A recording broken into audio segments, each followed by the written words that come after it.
జగన్ ఇచ్చిన ఉచిత పథకాలకు ఆయన ఇంట్లో కూర్చున్నా చాలు గెలవాలి, కానీ ఆంధ్రప్రదేశ్ లో అలాంటి పరిస్థితి కనిపించడం లేదని కేంద్ర మంత్రి బీజేపీ తెలంగాణ రాష్ట్ర అధ్యక్షుడు కిషన్ రెడ్డి అన్నారు. సోమవారం ఆయన మీడియాతో పిచ్చాపాటిగా మాట్లాడుతూ ఏపీ రాజకీయాలపై కీలక వ్యాఖ్యలు చేశారు. ఏపీలో కూటమి అధికారంలోకి వస్తుందని ధీమా వ్యక్తం చేశారు. జగన్ అనేక పథకాలు ఇచ్చినప్పటికీ గెలిచే పరిస్థితే లేదన్నారు. బీఆర్ఎస్ అధినేత కేసీఆర్ ను ఓడించినట్లే జగన్ అహంకారమే ఆయనను ఓడిస్తుందన్నారు. జగన్ అభివృద్ధిపై దృష్టి పెడితే మరోలా ఉండేదని వ్యాఖ్యానించారు. 2 తెలుగు రాష్ట్రాల్లో రోడ్లు దారుణంగా ఉన్నాయన్నారు. గ్రాడ్యుయేట్ ఎమ్మెల్సీ ఎన్నికల్లో బీజేపీ విజయం సాధిస్తుందన్నారు.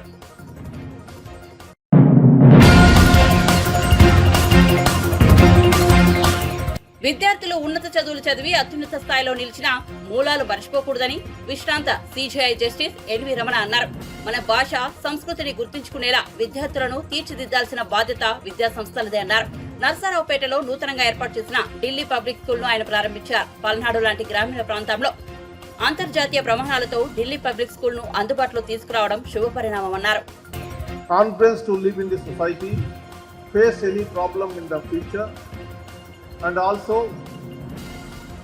kind towards the other human beings and try to help the other people in the society. School which I now started today, I advise and request them to give sufficient importance to their mother tongue also. సోదరి మల్లారా, పల్నాడు ఎంతో చైతన్యమైనటువంటి ప్రాంతం. మీ చైతన్యం గురించి రాజకీయంగా కాదు, అనేక రంగాల్లో మరి చాలా ముందు సాగుతున్నటువంటి పరిస్థితి మనం చూస్తున్నాం. పల్నాడు యుద్ధం దగ్గర నుంచి అక్కడ ఉన్నటువంటి పల్నాడు యుద్ధంలో ఉన్నటువంటి పాత్రలు మనకు తెలుసు. ఎంత చైతన్యవంతంగా, ఎంత పౌరుషంగా వాళ్ళు జీవితం సాగించారనేటటువంటి నాకు తెలుసు. ఇది ఎక్కువగా మెట్ట ప్రాంతం. నేను కూడా ఒక మెట్ట ప్రాంతం నుంచి వచ్చినటువంటి రైతు కుటుంబానికి చెందినటువంటి వ్యక్తిగా చదువుకోవటం అనేటటువంటిది ఎంత కష్టసాధ్యమైనటువంటి విషయం అనేటటువంటి ఆ రోజుల్లో మేము చూసాం. కాకపోతే ఇప్పుడు రోజులు మారాయి. ప్రతి చోట కూడా ఒక స్కూల్ అనేటటువంటి ఏర్పాటు చేయడం జరుగుతుంది. ప్రత్యేకించి ఈ స్థాయిలో ఒక ఇంటర్నేషనల్ స్టాండర్డ్ స్థాయిలో స్కూల్స్ లేకపోయినప్పటికీ కూడా గ్రామాల్లో పాఠశాలలు వచ్చాయి. మరి రైతులు వ్యవసాయం చేసి అనేక సంవత్సరాలుగా వ్యవసాయం చేసి నష్టపోయి, ప్రత్యేకించి మెట్ట ప్రాంత రైతులు మరి వాళ్ళ పిల్లల్ని మంచి స్కూల్లో చదివించుకొని వాళ్ళని పెద్దవాళ్ళు చేయాలనేటటువంటి కోరిక చాలామందికి కలగానే మిగిలిపోయింది. ఎందుకంటే ఇంటర్నేషనల్ స్టాండర్డ్ స్థాయి స్కూల్ రావాలంటే హైదరాబాదు, విజయవాడ లాంటి నగరాల్లో మాత్రమే ఈ రకమైనటువంటి అవకాశాలు ఉంటాయి. కానీ ఇప్పుడు ఇక్కడ నర్సయ్య గారు, అదేవిధంగా డాక్టర్ ప్రకాష్ గారు, వీళ్ళందరూ కూడా వాళ్ళ కుటుంబ సభ్యులు ఒక మంచి నిర్ణయం తీసుకొని ఈ ప్రాంతంలో కూడా పిల్లలకి ఒక మంచి ఉన్నత స్థాయి విద్య ఏర్పాటు చేయాలా, ఇక్కడ ఉన్నటువంటి వాళ్ళకి ఉన్నత స్థాయి విద్యలో అవకాశం కల్పించాలనేటటువంటి గొప్ప సదుద్దేశంతో ఈ స్కూలు ప్రారంభించడం అనేటటువంటిది ఈ ప్రాంతంలో ఉన్నటువంటి ప్రత్యేకించి రైతు పిల్లలందరికీ కూడా ఒక గొప్ప వరం లాంటిది. కాకపోతే స్కూల్ యాజమాన్యానికి నేను చెప్పేది ఏంటంటే, పిల్లలు ఇంగ్లీష్లో చదువుకోవచ్చు, మంచి విజ్ఞానాన్ని సంపాదించవచ్చు, అంతర్జాతీయంగా పైకి పోవచ్చు, చాలా సంతోషం. అదే సందర్భంగా వాళ్ళ యొక్క రూట్స్ అనేటటువంటివి మర్చిపోకూడదు. ఏ గ్రామీణ ప్రాంతం నుంచి వాళ్ళు వచ్చారనేటటువంటి విషయాన్ని మర్చిపోకుండా వాళ్ళ భాష, వాళ్ళ సంస్కృతి, వాళ్ళ అలవాట్లు, వాళ్ళ ఊళ్ళల్లో ఉండేటటువంటి గ్రామాల్లో పడేటటువంటి కష్టాలని జీవితంలో ఎంత ఉన్నత స్థాయికి పోయినా కూడా మర్చిపోకుండా ఉండాలనేటటువంటిది నా కోరిక. ఆ రకంగా వాళ్ళని మరి శిక్షణ ఆ విధంగా ఇవ్వాలి అనేటటువంటిది నా అభిప్రాయం.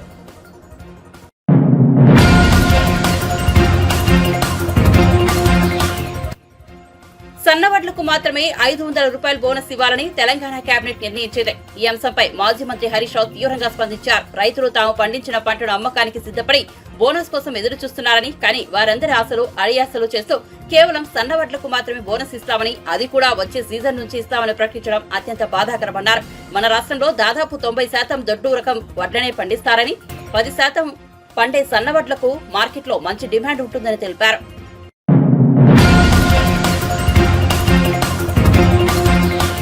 కోమటిరెడ్డి వంటి చిల్లర వ్యక్తి గురించి మాట్లాడడం వృధా అని, ఆయన నిలకడలేని వ్యక్తి అని మాజీ మంత్రి జగదీష్ రెడ్డి అన్నారు. గ్రాడ్యుయేట్ ఎమ్మెల్సీ ఎన్నికల్లో బీఆర్ఎస్ వరుసగా 4 సార్లు గెలిచిందని, ఈసారి కూడా విజయం ఖాయమని ధీమా వ్యక్తం చేశారు. నల్గొండ జిల్లా కేంద్రంలో ఏర్పాటు చేసిన మీడియా సమావేశంలో ఆయన మాట్లాడుతూ కేంద్ర రాష్ట్ర ప్రభుత్వాలు చేస్తున్న మోసం అందరికీ అర్థమైందన్నారు. గుజరాత్లో పేదరికం పెరిగిందన్నారు. దేశమంతా అంధకారంలోకి వెళ్లిందన్నారు. ఆయా నియోజకవర్గాల్లో ఉన్న పట్టభద్ర మిత్రులందరూ కూడా పెద్ద ఎత్తున హాజరు కావాలని చెప్పి విజ్ఞప్తి చేస్తూ ఉన్నాం. ఇప్పుడున్న ప్రత్యేకమైన పరిస్థితులలో వచ్చిన ఈ ఎన్నికలో 4 పర్యాయాలు ఎట్లయితే టీఆర్ఎస్ పార్టీకి అండగా నిలబడి ఈ జిల్లాల చైతన్యాన్ని ప్రదర్శించిందో, ఈసారి కూడా ఏ పద్ధతుల్లో మద్దతు ఇస్తారని ఆశిస్తూ ఉన్నాం. ఇవాళ రాష్ట్రంలో కావచ్చు, కేంద్రంలో కావచ్చు జరుగుతున్న పరిపాలనను గమనించింది. ప్రత్యేకించి కేంద్రంలో మోడీ గారు చేసిన మోసం ఏందో పట్టభద్రులందరికీ కూడా తెలుసు. ఉద్యోగస్తుల విషయంలో వారి పాలసీ ఏముంది, నిరుద్యోగుల విషయంలో వాళ్ళు చేస్తున్న పని ఏంటి, విద్య విషయంలో వాళ్ళు చేస్తున్న దుర్మార్గాలు ఏంటి, అన్ని విషయాలు కూడా మన కళ్ళ ముందు ఉన్నాయి. 10 ఏళ్లలో 20 కోట్ల ఉద్యోగాలు ఇవ్వాల్సింది ఉంది ఆయన లెక్క ప్రకారం. కానీ 2 లక్షల ఉద్యోగాలు కూడా ఇవ్వలేదు. ఉన్న ఉద్యోగాలే పీకేసిండు. ప్రభుత్వ రంగ సంస్థలు అద్భుతంగా నడుస్తున్న వాటిని ప్రైవేట్ వ్యక్తులకు కట్టబెట్టి, తాబేదారులకు కట్టబెట్టి ఈ దేశ సంపదని కొద్ది పెట్టుబడిదారుల చేతులు పెట్టిండు. మధ్యన రాముడి పేరు మీద మోసం చేసింది. ఇప్పుడు అది కూడా తేలిపోయిందని చెప్పి కొత్తగా నిర్ణయాల పక్క దేశం నుంచి మాట్లాడుతున్నారు. ఏం అవసరం? మనం ఎన్నికల్లో పక్క దేశం ప్రస్తావన ఏం అవసరం? ప్రజల్ని ఏదో ఒక మత్తులో తీసుకుపోవడం వరకు చేసి ఇంకా ఈ రాష్ట్రంలో స్పష్టంగా వాళ్ళు తెలిసి కావాలని అడ్డగోలు హామీలు ఇచ్చి అన్ని వర్గాల ప్రజల్ని మోసం చేసి గద్దెనెక్కి ఒక్కటంటే ఒకటి కూడా నెరవేర్చే స్థితిలో లేరు. అన్ని వాయిదాలు పెడుతూ వచ్చు. ఆగస్టు 15 పెట్టాల్సిన అవసరం ఏది? నిజంగా చేయాలనుకుంటే జూన్ 5 నాడే చేయొచ్చు. ఎన్నికల ముందు బీసీ వర్గాలకు స్పష్టమైన హామీ ఇచ్చింది. బీసీ గణన చేసిన తర్వాతనే స్థానిక ఎన్నికలు పెట్టడం వచ్చేది. కానీ వాళ్ళు దాని నుంచి కూడా తప్పించుకోవడం కొరకు వాళ్ళని కూడా మోసం చేస్తూ దాని ప్రస్తావన లేకుండా ఎన్నికలు జరుపుకోవాలి, పబ్బం గడుపుకోవాలని చెప్పి ప్రయత్నం చేస్తూ ఉన్నారు. మరి పట్టభద్రులైన మిత్రులు ఆలోచన చేయాలి. ప్రతి రాకేష్ రెడ్డి యొక్క మంచి ఉన్నత విద్యావంతులు, మీ గొంతును శాసన మండలిలో వినిపించడానికి శక్తి ఉన్నవాడు, మీ కొరకు ఎటువంటి పోరాటానికైనా సిద్ధంగా ఉండగలిగిన యువకుడు. మరి అవతల వైపు అభ్యర్థులు కూడా మీరు చూస్తున్నారు. ఇవాళ కాంగ్రెస్ నుంచి చేస్తున్న అభ్యర్థి గతంలో ఎట్లా చేసిండు, ఏం చేసిండు, ఆయన గుణగణాలు ఏంటి అందరికీ కూడా తెలుసు. బీజేపీ అభ్యర్థి ఎన్నికల నాడే తప్ప ఇంకోనాడు ఎప్పుడు కనపడలే ఎవరికి కూడా.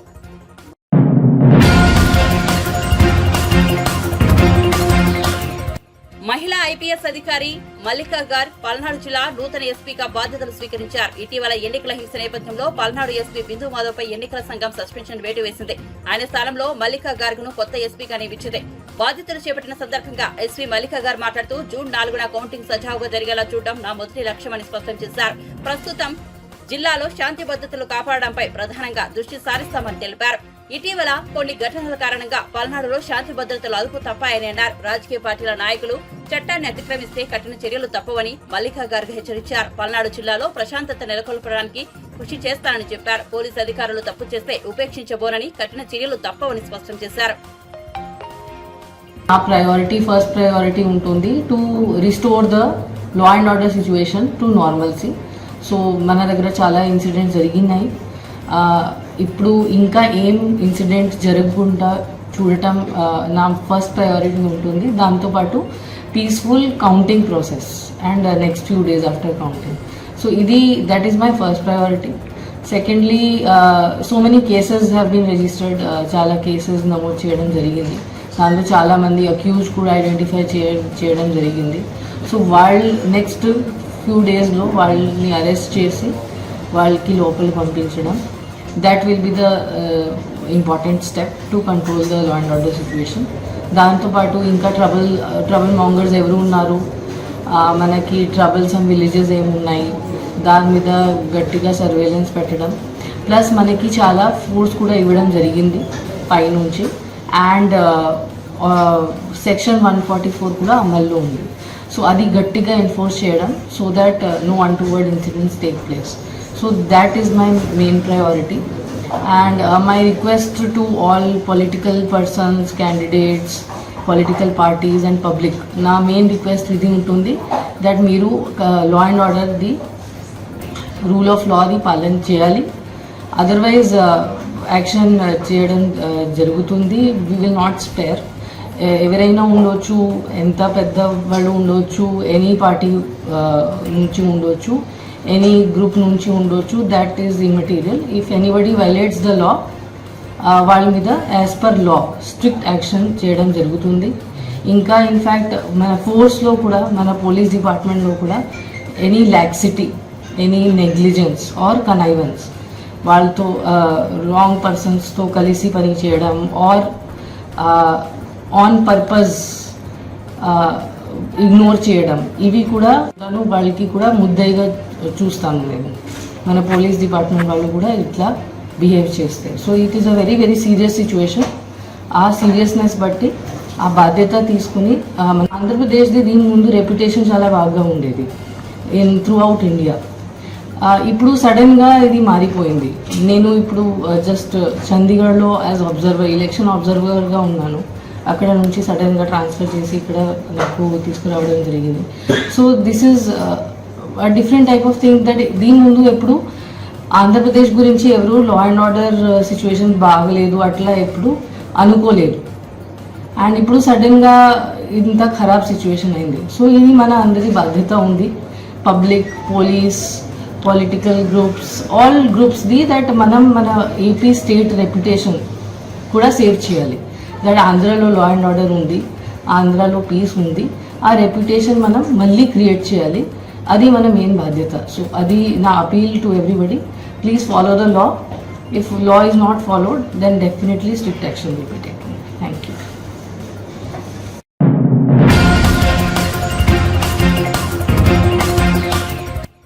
తెలంగాణ కేబినెట్ పలు కీలక నిర్ణయాలు తీసుకుంది. ధాన్యం కొనుగోలు బాధ్యత కలెక్టర్లకు అప్పగించింది. అలాగే తడిసిన ప్రతి గింజను మద్దతు ధరకు కొనుగోలు చేస్తామని తెలిపింది. అంతేకాకుండా జూన్ 2న తెలంగాణ ఆవిర్భావ వేడుకలకు ఏఐసీసీ అగ్రనేత సోనియా గాంధీని ఆహ్వానించాలని కేబినెట్ నిర్ణయించింది. కేబినెట్ నిర్ణయాలను మంత్రులు కోమటిరెడ్డి వెంకటరెడ్డి, శ్రీధర్ బాబు, పొంగులేటి శ్రీనివాసరెడ్డి వెల్లడించారు. గౌరవ ముఖ్యమంత్రి గారు రేవంత్ రెడ్డి గారి నాయకత్వంలో ధాన్యాన్ని సేకరించడమే కాకుండా ధాన్యం తీసుకున్న దానికి 3 రోజుల్లోపే పేమెంట్ ఇచ్చారన్నది యావత్ తెలంగాణ రాష్ట్రంలో ఉన్న రైతన్నలు గమనించాలి. రెండవ విషయం, ఏదైతే అకాల వర్షాలు ఎప్పుడూ లేని విధంగా రాష్ట్రంలో గడిచిన 10 రోజుల నుంచి పడుతున్న సంగతి యావత్ తెలంగాణ రాష్ట్ర ప్రజలకి, రైతన్నలకి అందరికీ తెలిసిందే. ఈ అకాల వర్షాల వలన రాష్ట్ర ప్రభుత్వం ఎన్ని ప్రత్యేకమైన జాగ్రత్తలు తీసుకున్నప్పటికీ కొంత ధాన్యం తడిచిన మాట వాస్తవం. రాష్ట్ర ప్రభుత్వం తడిచిన ధాన్యాన్ని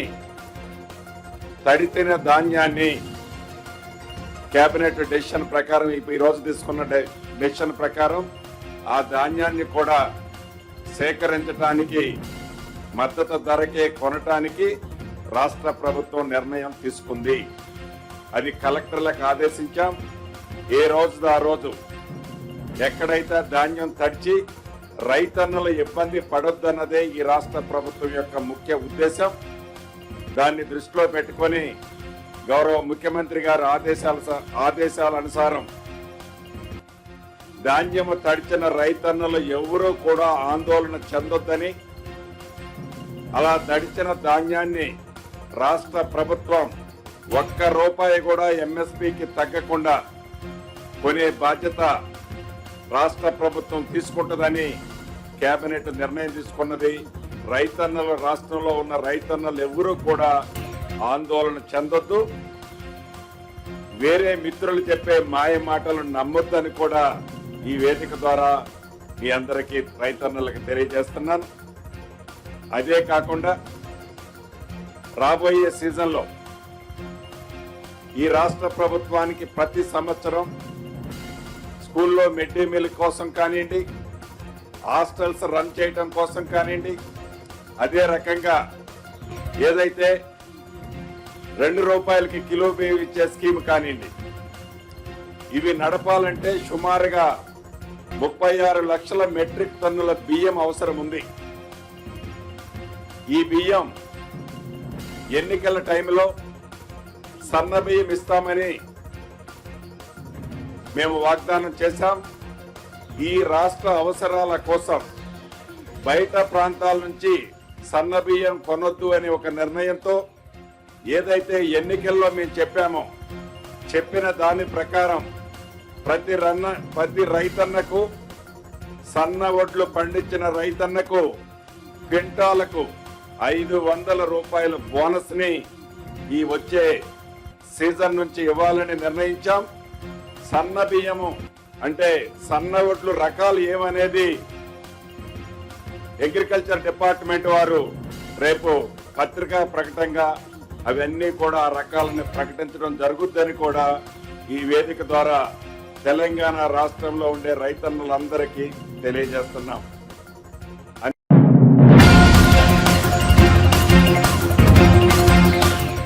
చంద్రబాబు, పురంధేశ్వరుల విజ్ఞప్తితోనే ఎన్నికల సంఘం పోలీసు అధికారులను, కలెక్టర్లను మార్చిందని వైసీపీ నేతలు ఆరోపించారు. విచిత్రంగా అధికారులను మార్చిన చోటే అల్లర్లు జరిగాయి, సస్పెన్షన్లు జరిగాయని అన్నారు. అదే అంశాన్ని సిట్కి వివరించామని వైసీపీ నేతలు వెల్లడించారు. వైసీపీ నేతలు అంబటి రాంబాబు, పేర్ని నాని, జోగి రమేష్, అప్పిరెడ్డి, కైలే, అనిల్ తదితరులు డీజీపీ కార్యాలయంలో సిట్ బృందాన్ని కలిశారు. ఏపీలో ప్రజాస్వామ్యానికి విఘాతం కలిగిందని మంత్రి అంబటి రాంబాబు అన్నారు. పోలీసులు టీడీపీతో కుమ్మక్కయ్యారని ఆరోపించారు. టీడీపీ పన్నిన పన్నాగంలో పోలీసులు భాగస్వాములు అయ్యారని అన్నారు. వైసీపీ నేతలపై అక్రమ కేసులు పెడుతున్నారని మండిపడ్డారు. హింసాత్మక సంఘటనలు జరిగిన ప్రాంతాల్లో పోలీసు అధికారులు కాల్ డేటా సేకరిస్తే ఎవరితో కుమ్మక్కయ్యారో అర్థమవుతుందన్నారు. ఇది చాలా సీరియస్ ఇష్యూ అని వ్యాఖ్యానించారు. సిట్ అధిపతి కూడా చాలా సిన్సియర్ ఆఫీసర్ అన్న మంత్రి అంబటి పల్నాడు ప్రాంతంలో ఘటనలు జరిగిన గ్రామాల నుంచి బలహీన వర్గాలు వెళ్లిపోయాయని వాపోయారు. తాడిపత్రిలో పోలీసులే సీసీ కెమెరాలను పాల్గొట్టారని అన్నారు. ప్రజాస్వామ్యంలో గెలుపోవటంలు సహజమే అన్నారు మంత్రి అంబటి రాంబాబు. ఎన్నికల కమిషన్ సో ఈ విధంగా చాలా దుర్మార్గమైన పద్ధతుల్లో ఆంధ్రప్రదేశ్లో ముఖ్యంగా తిరుపతి, పలనాడు, అనంతపూర్ ప్రాంతాల్లో దౌర్జన్యాలకు కారణమై పోలీసులు కొల్యూడయ్యేటటువంటి పరిస్థితి ఏర్పడింది. దీని మీద వినీత్ బిర్జాల్ గారికి మేము వివరంగా వివరించడం జరిగింది. ఫాల్స్ కేసెస్ నివారించండి, 307లో అనవసరం చేస్తే వాటిని నివారించండి.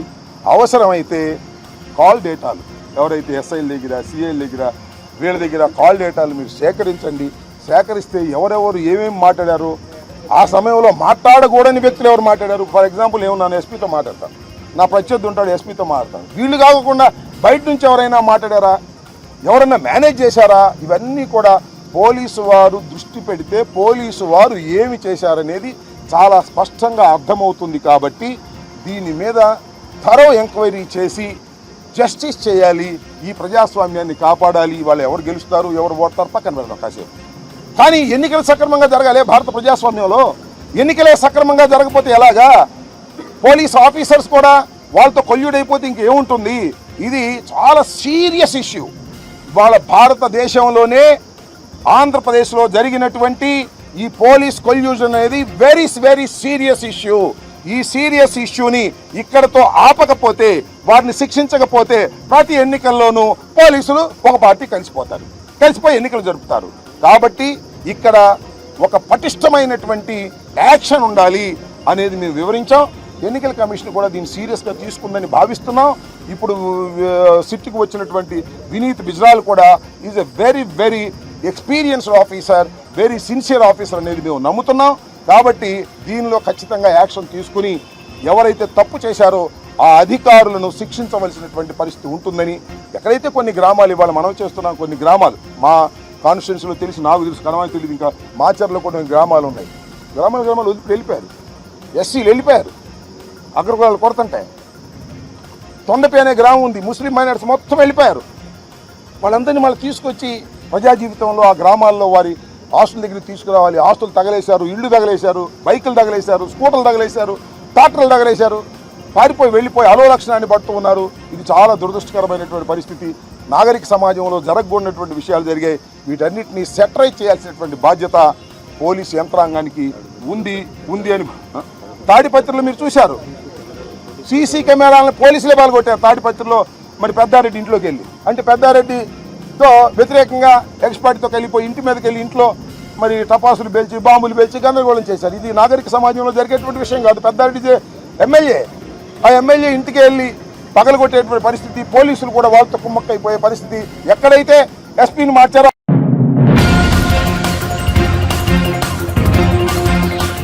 వ్యవస్థలను మేనేజ్ చేసి ఆ వ్యవస్థల్లో ఉన్న కొందరు వ్యక్తులను ప్రేరేపించి కూటమి ఏ విధంగా కుట్రలు పన్నిందో చూస్తున్నాం. ఎన్నడూ లేని విధంగా ఈనాటి ఎన్నికల ప్రక్రియలో అనేక దారుణాలు జరిగాయి. 3 పార్టీలు కలిసి కూటమిగా ఏర్పడిన జగన్ను ఓడించడం కోసం ఏ విధంగా విధ్వంసం సృష్టించారో, వ్యవస్థలను ఏ విధంగా వాడుకున్నారో అంతా చూశారు. ఏ జిల్లాలో అయితే ఎస్పీలు, కలెక్టర్లను మార్చారో అదే చోట్ల హింసాత్మక ఘటనలు జరిగాయి. దీనిపై సిట్ అధికారులకు విన్నవించారు. చర్యలు తీసుకోవాలని కోరారు. తప్పనిసరిగా చర్యలు తీసుకుంటామని చెప్పారు. ఇంతటి దుర్మార్గాలను ప్రేరేపించింది టీడీపీ, దాని అధినేత చంద్రబాబు. ప్రజాస్వామ్య పద్ధతిలో జగన్ను ఎదుర్కోలేని చంద్రబాబు హింసను ప్రేరేపించారు, విధ్వంసానికి దిగారు. ప్రజా తీర్పు రాబోతోంది. తప్పనిసరిగా జగన్ మరోసారి సీఎం కాబోతున్నారని తెలిపారు. పెట్టుకుని ఆ వ్యవస్థలో ఉన్న కొంతమంది వ్యక్తులని ప్రేరేపించి కూటమి ఏ విధంగా కుట్రలు పన్నిందో మనం చూస్తూ ఉన్నాం. ప్రజాస్వామ్యంలో ఎన్నికలు జరిగినాయి, చాలాసార్లు ఎన్నికలు చూసాం. కానీ ఈనాటి ఎన్నికల ప్రక్రియలో జరిగిన దారుణాలను మనం కళ్ళకు కట్టినట్టు చూసాం. రాష్ట్రంలో 3 పార్టీలు కూడా కలిసి కూటమిగా ఏర్పడి ప్రజల మనసులను చూరగొన్న జగన్మోహన్ రెడ్డి గారిని ఓడించడం కోసం ఏ విధంగా విధ్వంసాలు సృష్టించారు, ఏ విధంగా కిరాతకంగా కొన్ని మూకల్ని ప్రేరేపించారు, వాళ్ళని ప్రేరేపించడంలో వ్యవస్థలను ఏ విధంగా వాడుకున్నారు.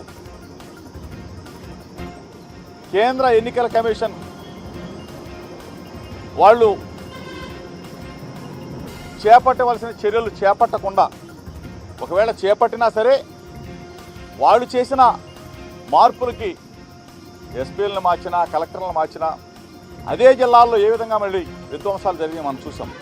దీని మీద సిట్ అధికారులకి విన్నవించాం, చర్యలు తీసుకోమని చెప్పాం. తప్పనిసరిగా చర్యలు తీసుకుంటామని చెప్పారు. ఇంత దుర్మార్గాలని ప్రేరేపించిన తెలుగుదేశం పార్టీ, దానికి ఆద్యుడైన చంద్రబాబు నాయుడు, ప్రజాస్వామ్యంలో గెలవలేని పరిస్థితుల్లో ప్రజాస్వామ్యబద్ధంగా జగన్మోహన్ రెడ్డి గారిని ఎదుర్కోలేని చంద్రబాబు నాయుడు హింసను ప్రేరేపించాడు, విధ్వంసాన్ని సృష్టించాడు. ఈరోజు ప్రజా తీర్పు రాబోతూ ఉంది. తప్పనిసరిగా జగన్మోహన్ రెడ్డి గారు మరలా ముఖ్యమంత్రి కాబోతా ఉన్నారు. ఈ పరిస్థితుల్లో ఇంత దారుణంగా వ్యవస్థలని మేనేజ్ చేస్తున్న చంద్రబాబు నాయుడికి తగిన మూల్యం చెల్లించుకోవాల్సి వస్తుంది. సిట్ అధికారులు దర్యాప్తు చేయాలా, దానికి కారణమైన వ్యక్తులని, పార్టీలని శిక్షించవలసిన బాధ్యత సిట్ అధికారుల మీద ఉందని చెప్పేసి మీ ద్వారా తెలుపుకుంటూ, ఇది ప్రజాస్వామ్యంలో ఈనాటి ఎన్నికలు ఒక మచ్చలాగా